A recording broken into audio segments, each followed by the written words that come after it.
హైదరాబాద్లో సుమారుగా 80,000 పైగా ఫ్లాట్స్ అమ్ముడు పోలేవు అనేటువంటి వార్తలు ఇప్పుడు ఆందోళన కలిగిస్తున్నాయి. అంటే రియల్టర్ల హైపే దీనికి కారణమా? అసలు ఎందుకు ఈ ఫ్లాట్స్ సేల్ కావట్లేదు? అసలు వాస్తవం ఏంటి? మనతో మాట్లాడడానికి ప్రణీత్ గ్రూప్ ఎండి ఉన్నారు. సార్, ముఖ్యంగా చెప్పండి, హైదరాబాద్లో మార్కెట్ ఇప్పుడు ఎలా ఉంది? అసలు చాలా వరకు రియల్ ఎస్టేట్ వార్తలు వస్తుంటే ఇప్పుడు ఆందోళన కలిగిస్తున్నాయి. దాదాపు 80,000 ఫ్లాట్స్ అమ్ముడు పోలేదు అనేటువంటి వార్త సంచలనం కలిగిస్తుంది. అసలు వాస్తవం ఏంటి? మీ అబ్జర్వేషన్ ఏంటి? చూడండి, రియల్ ఎస్టేట్లో కన్స్ట్రక్షన్ గురించి మాట్లాడాల్సి వస్తే ఇది విల్లాస్ కానీ అపార్ట్మెంట్స్ కానీ ప్రోడక్ట్స్ మేము ఏవైతే బిల్డ్ చేస్తామో it is not a perishable good. ఇప్పుడు ఇడ్లీ వడ దోశ అంటే ఈరోజు రిక్వైర్మెంట్ గురించి ఈరోజు రెడీ అనుకుంటే తయారు చేయొచ్చు. బట్ హౌసెస్ అనేవి బిల్డ్ చేయాలంటే it takes over a period of time. So మీకు 6 months, 1 year, 2 years, 3 years కూడా పడతాయి. అప్రూవల్స్ వచ్చిన స్టేజ్ నుంచి కంప్లీషన్ స్టేజ్ కన్నా తీసుకుంటే ఇవాళ రేపు సైజ్ ఆఫ్ ది ప్రాజెక్ట్స్తో 2 years నుంచి 5 years కూడా పడతాయి. So 80,000 units, 90,000 units unsold inventory ఉన్నాయి అనే నంబర్ హైదరాబాద్ మార్కెట్తో హైదరాబాద్ రిక్వైర్మెంట్స్ ప్రకారం కనుక క్యాలిక్యులేట్ చేస్తే it's not a very big number. So builders అనేవాళ్ళు financial strength, might, previous track record ఉన్నవాళ్ళు సో ఇన్వెంటరీ అనేది ప్రాజెక్ట్స్ అనేవి కంటిన్యూస్గా కడుతూనే ఉంటారు. Because we will be having some infrastructure and people who are working for the organisation and continuity of the business.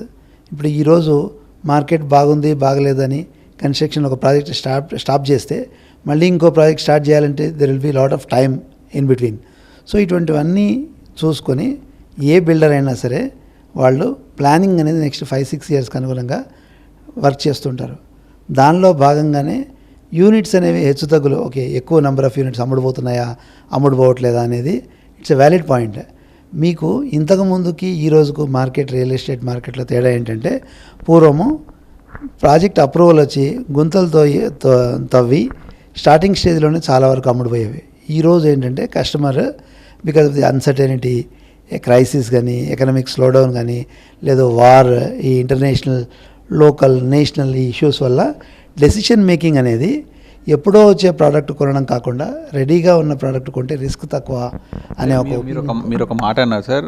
Idli vada అయితే ఆ రోజు చేసి అమ్మేస్తాము, అది అయిపోతుంది. బట్ ఈ రియల్ ఎస్టేట్ మార్కెట్ అనేటువంటిది ఒక 5-6 yearsకు ముందే ప్లాన్ చేసి చేస్తామంటున్నారు. సో ఎగ్జాక్ట్గా ఇదే పాయింట్తో రియల్టర్స్ అంతా కూడా హైదరాబాద్ మార్కెట్ను బాగా హైప్ ఇచ్చేసి అసలు మార్కెట్కు కావాల్సిన దానికంటే అడ్వాన్స్గా చాలా ఎక్కువ ఫ్లాట్స్ కట్టేసి పెట్టారు. అసలు కొనేవాళ్ళే లేరు కానీ అన్ని ఫ్లాట్స్ ఎందుకు కట్టి పెట్టారు అనేటువంటి ఒక మాట ఉంది. అందులో వాస్తవం ఎంత?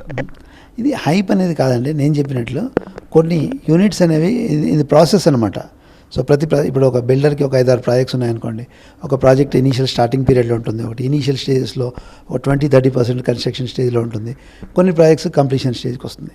ఇంకొకటి మీరు అబ్జర్వ్ చేస్తే unsold inventory thousands of numbers అని మీరు ఏదైతే మాట్లాడుతున్నారో ప్రతి ప్రాజెక్ట్లో మీరు రూల్ ప్రకారము 10% ఆఫ్ ది యూనిట్స్ మేము జనరల్ సివిక్ బాడీకి మార్టిగేజ్ చేస్తాము. So saying that there should not be any violations అనే దానికని గవర్నమెంట్ నామ్ అది. సో 10% ఆఫ్ ది యూనిట్స్ మార్టిగేజ్లో యూనిట్స్ ఓసీ వచ్చేదాకా అమ్మేదానికి లేదు, ఓసీ వచ్చేదానికి డిస్పోజ్ చేసేదానికి లేదు. సో ఫర్ ఎగ్జాంపుల్ ఈరోజు హైదరాబాద్లో ఒక 2 లక్షలు 3 లక్షల యూనిట్స్ కన్స్ట్రక్షన్ జరుగుతున్నాయి అనుకోండి. 30,000 యూనిట్లు ఆటోమేటిక్గా మీకు అన్సోల్డ్ ఇన్వెంటరీగానే ఉంటాయి ఆఖరి దాకా. సో ఈ బిల్డర్స్ హైప్ చేయడం లాంటిది ఏమీ లేదు. బిల్డర్స్ చాలా కాషియస్గానే చేస్తున్నారు. కొత్త లాంచెస్ కానీ, న్యూ ఎంట్రీ, న్యూ ప్రాజెక్ట్స్ కానీ చాలా బ్యాలెన్స్డ్గా పద్ధతిగానే చేస్తున్నారని నా ఉద్దేశము. బట్ మార్కెట్ మీరు ఇంతకుముందు అడిగినట్టు పూర్వం కంటే ఇప్పుడు మార్కెట్ కొంచెము బ్యాలెన్స్డ్ దాంతో డెసిషన్స్ తీసుకుంటున్నారు కస్టమర్. పూర్వం అంటే మీకున్న ఎక్స్పీరియన్స్లో ఫారెన్ ఇన్వెస్ట్మెంట్స్ తగ్గాయా? గతంలో ఇప్పుడు లే ఆఫ్స్ కూడా చూస్తున్నాం. చాలామంది అబ్రాడ్ వెళ్ళిన ఇండియన్సే ఇక్కడ వాళ్ళ ఫ్రెండ్స్కు లేకపోతే బంధువులకు డబ్బులు పంపించి పెట్టుబడిగా ఫ్లాట్స్ ఎక్కువ కొనుక్కునేవాళ్ళు. సో అది తగ్గిందా? అసలు మీ అబ్జర్వేషన్ ఏంటి? యాక్చువల్లీ ఏమంటారంటే ప్రతి అడ్వర్సిటీ నుంచి ఒక ఆపర్చునిటీ రైజ్ అవుతుంది. సో ఈరోజు జాబ్స్ పోతున్నాయి. జాబ్స్ పోవడం వల్ల రియల్ ఎస్టేట్ కానీ ఎకానమీ కానీ దెబ్బ అవుతుందనే దానికి నేను actually I came from IT industry. నేను కూడా సాఫ్ట్వేర్లో more than 10 years పనిచేశాను. ప్రపంచంలో ఎక్కడైనా ఇప్పుడు ఏఐ కానీ న్యూ టెక్నాలజీ అడ్వాన్స్మెంట్ రావడం వల్ల ఎంప్లాయ్మెంట్స్ తగ్గిపోవడం లాంటిది ఉంటుందేమో కానీ we Indians basically are very good in adapting to the new technologies. We are very good in improving our skills and moving to the next technology. Simple example చెప్తాను మీకు. 1998-2000 టైంలో అందరూ మెయిన్ ఫ్రేమ్స్లో Y2K ప్రాబ్లం మీద వర్క్ చేసేవాళ్ళు. So అప్పుడు ఆ రోజు ఏమనుకునే వాళ్ళు అంటే 2000 సంవత్సరం తర్వాత ఇంకా Y2K వెళ్ళిపోతుంది, జాబ్స్ అన్నీ వెళ్ళిపోతాయి, ఐటీలో జాబ్స్ ఉండవు అని అనుకున్నారు. కానీ ఏమైంది, 2000 తర్వాత ఎవరైతే మెయిన్ ఫ్రేమ్స్లో Y2K మీద పనిచేశారో వాళ్ళందరూ కొత్త కొత్త టెక్నాలజీ లైక్ జావా అని C++ లాంటివి నేర్చుకొని మళ్ళీ కొత్త టెక్నాలజీస్తో జాబ్స్లో కంటిన్యూనే అయ్యారు. కానీ స్లో డౌన్ ఏమీ అవ్వలేదు, ఇంకా నెంబర్ ఆఫ్ జాబ్స్ పెరిగాయి. సిమిలర్లీ ఈరోజు కూడా ఏదైతే మనం AI ద్వారా జాబ్స్ తగ్గుతాయనే థ్రెట్ అని అనుకుంటున్నామో, కానీ it is the greatest opportunity. మీరు అబ్జర్వ్ చేస్తే in the last 2-3 years GCCs అనేవి ఇండియాకి చాలా బాగా వస్తున్నాయి. ఆన్ అన్ యావరేజ్ ఇండియాకి 3 GCCs పర్ డే కొత్త వస్తున్నాయి. దానిలో major chunk Hyderabad and Bengaluru share చేసుకుంటున్నాయి. సో మీరు if you look at the job losses in one particular segment, there are lot of new jobs are getting created, high end jobs. ఈ high end jobs అనే employment ఎప్పుడైతే హైదరాబాద్ బెంగళూరు లాంటి సిటీలో add అవుతుందో, so that will nullify the negative impact that people are perceiving that there will be losses in jobs due to AI.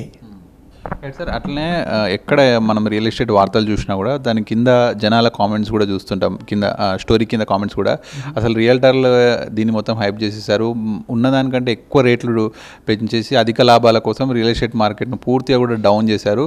వాళ్ళ అత్యాశ వల్లనే ఈరోజు మార్కెట్లో చాలా ఫ్లాట్స్ అమ్ముడుపోకుండా ఉన్నాయి. ఒక ఫ్లాట్ ₹1,00,00,000 అయితే దాన్ని 1,50,00,000 చేసి సమాంతం పెంచడం వల్లనే అసలు అమ్ముడుపోవట్లేదు అనేటువంటి వాదన చాలా వరకు వినిపిస్తుంది. ఇది చాలా ఐ థింక్ ఇన్కరెక్ట్ స్టేట్మెంట్ అని అంటాను నేను. బేసిక్లీ అండి, ఒక కన్స్ట్రక్షన్ ప్రోడక్ట్ విల్లా కానీ అపార్ట్మెంట్ కానీ ఇట్ హెస్ గాట్ 2 కాంపోనెంట్స్. ఒకటి land cost, second is construction cost. Hype చేసి అబ్నార్మల్గా పెంచడం అనేది ఏమీ జరగలేదు. ప్రతి ఇండస్ట్రీలో ప్రతి ప్రోడక్ట్లో మల్టిపుల్ రేంజెస్ ఉంటాయి.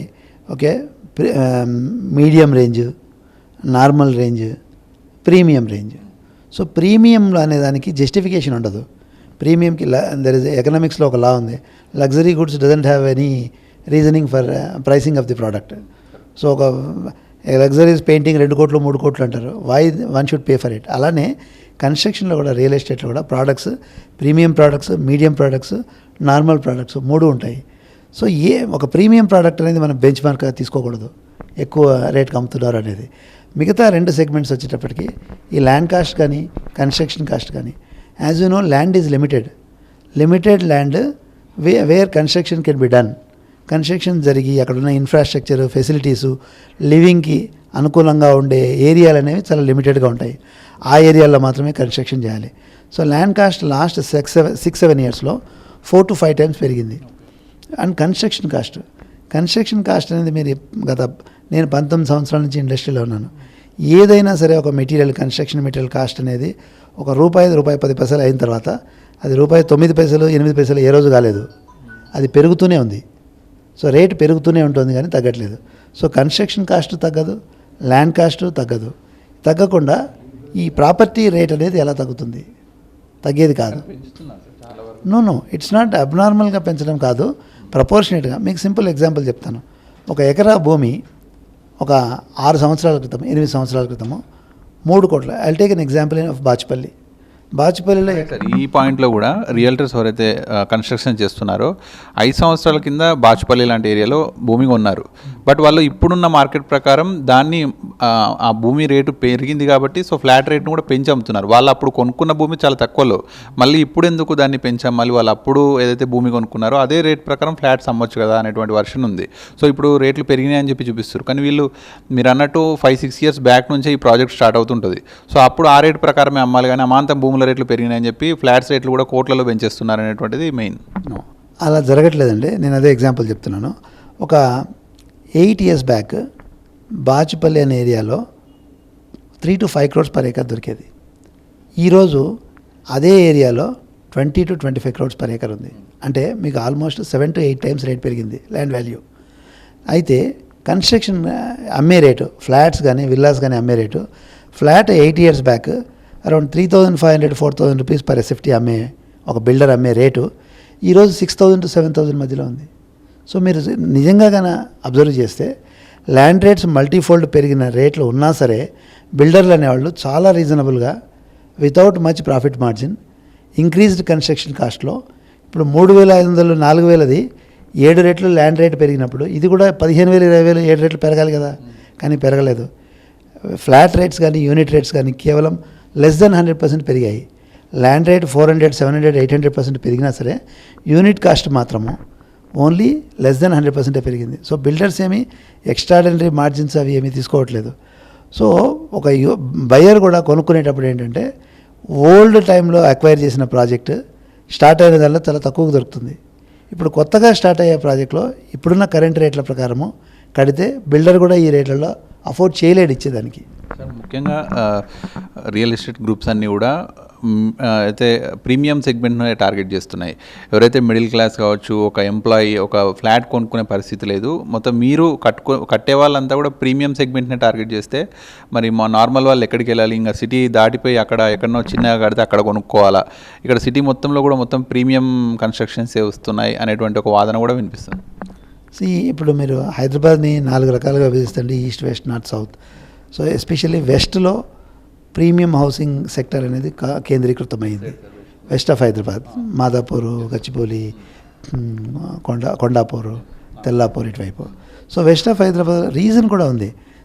టిపికలీ ఎక్కడైనా సరేనండి ఇన్ఫ్రాస్ట్రక్చర్ డెవలప్ చేసిన తర్వాత ఇన్హాబిటేషన్ రావాలి.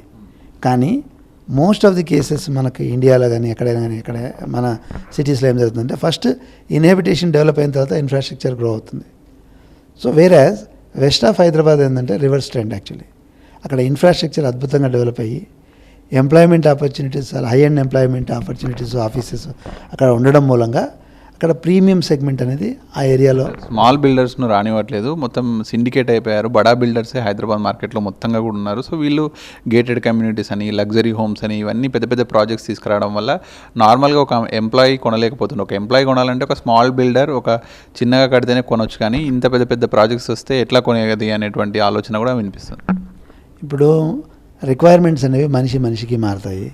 ఒక్కొక్కళ్ళ రిక్వైర్మెంట్స్ చాలా luxurious amenities, maximum number of facilities, ఒక గేటెడ్ కమ్యూనిటీ, హై ఎండ్గా ఉండాలి కోరుకునే వాళ్ళకి వాళ్ళ రిక్వైర్మెంట్స్కి అనుగుణంగా ప్రీమియం ప్రోడక్ట్స్ అందుబాటులో ఉన్నాయి.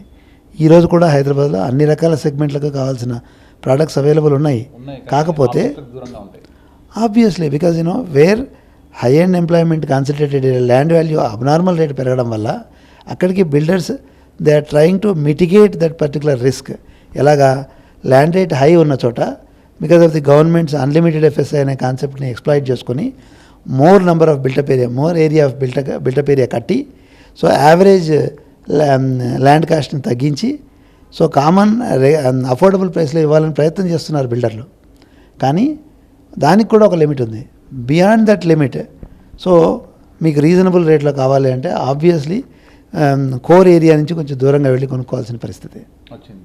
ఎస్ సార్, మీ అబ్జర్వేషన్లో గతానికి ఇప్పటికి చూస్తే ఈ సాఫ్ట్వేర్ ఇండస్ట్రీలో జాబ్స్ పోవడం కావచ్చు, కొంతమంది ఫారెన్ నుంచి ఇక్కడికి తిరిగి వచ్చిన వాళ్ళు అప్పటికే మీకు రియల్ ఎస్టేట్ అంటే మీ సంస్థ అని కాదు, జస్ట్ అన్ని ఒక ఫ్లాట్ కొనుక్కుందామని వచ్చిన వాళ్ళు మళ్ళీ మేము కొనలేకపోతున్నాం, మా డబ్బు మాకు వాపస్ ఇవ్వండి, లేకపోతే మా ఫ్లాట్ వేరే వాళ్ళకు అమ్మేలాగా ఏదైనా ఆప్షన్ ఉందా చూడండి అనేటువంటి కేసెస్ ఏమైనా పెరిగాయా? నో, ఫార్చునేట్లీ అంటే మేము within Praneeth group we did not come across such. So ఇటువంటి కేసెస్ అనేది మార్కెట్తో సంబంధం లేదండి, ఎంప్లాయ్మెంట్ మార్కెట్తో ఏమి సంబంధం లేకుండా కొన్ని కేసులు జరుగుతూ ఉంటాయి ఫర్ డిఫరెంట్ రీజన్స్. సో ఆ రీజన్స్ అవి వచ్చినప్పుడు, క్యాన్సిలేషన్స్ వచ్చినప్పుడు builders they will try to accommodate by selling it to others and repaying them back. This is a normal process which happens in any market conditions. Sir right, హైదరాబాద్లో 2022 నుంచి కూడా వింటున్నాం ఎకరం భూమి 100 కోట్లు అని చెప్పి. సో రీసెంట్గా 2025లో ఎకరం 175 కోట్లు. సో మొన్న చూసాం ఎకరం 237 కోట్లు, ఇంకా టాప్ ఇది. సో అసలు ప్రైవేట్ వాళ్ళు అమ్ముకుంటుంటే అంత ధర ఉండదు, సో ప్రభుత్వం మాత్రం వేలం వేస్తుంటే ఇంత ఎట్లా వస్తుంది? ప్రభుత్వం ఏమైనా కావాలని హైప్ చేస్తుందా? అసలు అక్కడ అంతా పెట్టి అసలు ఏం వర్కౌట్ అవుతుంది, వాళ్ళకు ఎంత లాభాలు వస్తాయి, లేకపోతే వాళ్ళు కూడా బయట వాళ్ళకి ఎక్కువ రేట్లకు అమ్ముకొని సొమ్ము చేసుకుంటారు? అసలు ఏం జరుగుతుంది మార్కెట్లో? అసలు ఈ ప్రభుత్వ వేలంలో ఏం జరుగుతుందంటే ఏం చెప్తారు? నేను ఇంతకుముందు చెప్పినట్టంటే ల్యాండ్ అనేది has become an expensive product now. So private వాళ్ళు అమ్మినప్పుడు రేట్ లేకుండా గవర్నమెంట్ అమ్మినప్పుడు రేట్ ఎక్కువ వస్తుంది దానికి there is a strong reason అనమాట, వ్యాలిడ్ రీజన్. ప్రైవేట్ ప్రాపర్టీ ఒక రేటు పెట్టి కొనుక్కున్న తర్వాత దానిలో there is always a possibilities that ఒక లిటిగేషన్ రావడము, ఒక ప్రాబ్లం రావడము, టైటిల్ ఇష్యూస్ రావడము లాంటివి ఉండడం వల్ల రిస్క్ అనేది చాలా ఉంటుంది. ఆ రిస్క్ ఉండడం వల్ల రేట్ అనేది directly proportional, I mean risk ఎక్కువ ఉన్నప్పుడు రేట్ తక్కువ ఉంటుంది. సో గవర్నమెంట్ ఆఫర్ చేసేటప్పుడు ప్రోడక్ట్ ఏంటంటే it is purely clean title, pure property. ఆ ప్రాపర్టీ మీద జనాలు రూపాయి ప్లేస్లో ఒక 20-30%, 40% ఎక్కువ పెట్టేదాన్ని కూడా ఇష్టపడతారు, బికాజ్ నో హ్యాజిల్స్. అండ్ ఈరోజు ల్యాండ్ కొనుక్కుంటే రేపు ఆ సైట్లోకి వెళ్ళి ప్రాజెక్ట్ కన్స్ట్రక్షన్ స్టార్ట్ చేసుకోవచ్చు. వేరేజ్ ప్రైవేట్ ప్రాపర్టీస్లో there is a big risk. So that's one reason. And second reason ఏంటంటే గవర్నమెంట్ ఏదైతే ప్రైమ్ ల్యాండ్ పార్సల్స్ ఇవి ఆక్షన్ చేసి అందుబాటులోకి తెస్తుందో ఆ ప్రోడక్ట్స్, ఫర్ ఎగ్జాంపుల్ మన రాయదుర్గ్లో జరిగిన ఆక్షన్ కానీ తీసుకుంటే that's a pure commercial area. So financial district దగ్గర, హైటెక్ సిటీకి దగ్గర, గచ్చిబౌలికి దగ్గర అన్నిటికీ సెంట్రల్లీ లొకేటెడ్, మంచి IT offices, A grade IT offices ఉన్న ఏరియా. సో అన్లిమిటెడ్ ఎఫ్ఎస్ఐ ఉండడం వల్ల కొనుక్కున్న వాళ్ళు మ్యాక్సిమం ఎస్ఎఫ్టీ కట్టుకునేదానికి అవకాశం ఉంది. ఒక ఎకరాకి సుమారు 7-8 లక్షల ఎస్ఎఫ్టీ కూడా కట్టుకోవచ్చు. సో కట్టుకున్నప్పుడు మీరు సపోజ్ 200 కోట్ల నుంచి 240 కోట్లు ఎకరా పెట్టి కొన్న ల్యాండ్ ఒక 8 లక్షల ఎస్ఎఫ్టీ కడితే కన్స్ట్రక్షన్ ల్యాండ్ వాల్యూ ఎంత పడుతుంది మనకి? 2500 రూపీస్ నుంచి 3000 రూపీస్ పర్ స్క్వేర్ ఫీట్ పడుతుంది. సో కన్స్ట్రక్షన్ కాస్ట్ మీరు అడిషనల్ ఇంకొక అనదర్ 5,500 వేసుకుంటే మీకు ఎంత పడ్డది? 8,000 to 8,500లో ఒక square feet of high and A grade commercial area in Rayadurg లాంటి ఏరియాలో వస్తుంది. సో ఈరోజు కమర్షియల్ స్పేస్కున్న డిమాండ్ అంటున్నారు మార్కెట్లో, రియల్ ఎస్టేట్ మార్కెట్ బాగాలేదు అది ఇది అని చెప్పేసి. But if you look at A grade commercial space చాలా కంపెనీలకు అవసరం ఉంది ఈరోజు హైదరాబాద్లో, కానీ అవైలబిలిటీ లేదు. So what does it mean? Commercial స్పేస్కి డిమాండ్ ఉంది అని అంటే ఎంప్లాయ్మెంట్ ఆపర్చునిటీస్కి డిమాండ్ ఉన్నట్లే, సో ఫ్యూచర్ ఉన్నట్లే. సో మీకు ఈ 8,500 ఎస్ఎఫ్టీలో ఒక కమర్షియల్ స్పేస్ దొరుకుతున్నప్పుడు ఆ ఏరియాలో rental minimum 100 rupees per square feet వస్తుంది, మోర్ దెన్ 100 రూపీస్. అదే మీరు 8,500 రూపీస్ పర్ స్క్వేర్ ఫీట్లో ఒక రెసిడెన్షియల్ ఫ్లాట్ కనుక కొంటే ఆ ఎస్ఎఫ్టీకి per SFT you will not get more than 15 to 20 rupees per square feet.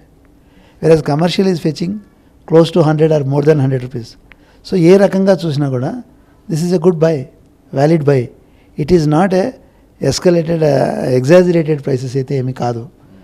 ఇంకొకటి ఏంటంటే ఈ రకంగా ఇప్పుడు ఎవరైతే first I want congratulate Aditya Gaura గారు అండ్ వంశీరామ్ సుబ్బారెడ్డి గారు for taking that a courageous and great decision of buying. దీనిలో ప్రతి ఒక్కళ్ళు ఇది చేయలేరండి. Only few people can do who are already into that particular business. వాళ్ళు ఆల్రెడీ కొన్ని ఐటీ ఆఫీసెస్ కట్టారు, ఐటీ పార్క్స్ కట్టారు. So they know the model, how to generate the money, how to build at optimal rate and how to attract the clients at a better rental. So it is every day వాళ్ళు చేసే యాక్టివిటీని కాబట్టి it works out for them and they done a great job. అంటే చాలా మందిలో ఒక అపోహ ఉంది, వాళ్ళకు ఇక్కడ గవర్నమెంటే వాళ్ళకి చెప్తుంది మీరు ఇంత పెట్టి కొన్నట్టు చూపించండి, మళ్ళీ మీకు ఎక్కడన్నా లబ్ధి చేకూరుస్తాము, మా గవర్నమెంట్ ప్రెస్టీజియస్ పెరుగుతుంది, మీకు కూడా బయట లబ్ధి చేకూరుతుంది కదా అనేటువంటిది. ఇదంతా వెనుక ఒప్పందాలు జరుగుతాయేమో, సో అందుకే వీళ్ళు ఇంత పెట్టి కొన్నామని చెప్పి ప్రభుత్వం హైప్ చేస్తుందేమో అనేటువంటి ఎక్కువ డిస్కషన్ కూడా సామాన్యులు జరుగుతుంది. ఎక్కడెక్కడో గ్రామాల్లో ఉన్న వాళ్ళు కూడా అదంతా అనుకుంటారు. నిజంగా అంత వర్కౌట్ అవుతుందా? ఎకరం 237 కోట్లు అంటే దాదాపు అక్కడ 6 ఎకరాలు కొన్నారు. సో 1,400 కోట్లు పెట్టి 6 ఎకరాల్లో ఎంత మళ్ళీ రిటర్న్ వస్తుంది అనేటువంటి ఒక డౌట్ ఉంటుంది. ఇది ఈ రూమర్స్ కానీ స్పెక్యులేషన్స్ కానీ బేస్లెస్ అండ్ దానికి ఒక రీజన్ లేదండి. It's not wrong. ఈరోజు స్ట్రైట్ అవే ఫస్ట్ ఒక ఆక్షన్లో 240 కోట్లకు పోలేదు. నియోపోలిస్లో 60 crores వెళ్ళింది, 90 crores వెళ్ళింది, 150కి వెళ్ళింది, 170కి వెళ్ళింది. ఏ ట్రాన్సాక్షన్ వెనక్కి వెళ్ళింది? ఏ ట్రాన్సాక్షన్ వేరే రకంగా జరిగింది? That's not correct.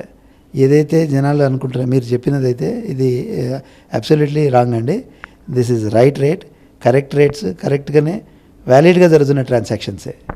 Right. Coming to last topic, 80,000 నివాసాలు ఇంకా అమ్ముడుపోవడానికి ఇంకా సిద్ధంగా ఉన్నాయి బట్ పోవట్లేదు అనేటువంటి వర్షన్లో మీరేం చెప్తారు? మార్కెట్ నిజంగా అది 5-6 years కోసం ఇంకా వెయిట్ చేస్తున్నామని చెప్తారా, లేకపోతే అది అలానే ఉంటుందా? చిన్న చిన్న బిల్డర్స్ వీళ్ళ పరిస్థితి ఏంటి? ఫైనల్గా మీ వర్డ్స్ ఏంటి? నేను 80,000 నంబర్ అనేది ఎలా ఖాయం చేశారో నాకు తెలియదు, కానీ whether it is right or wrong we can't certify it. But 80, as I said, finished units always ఫాస్ట్గా వెళ్తాయి.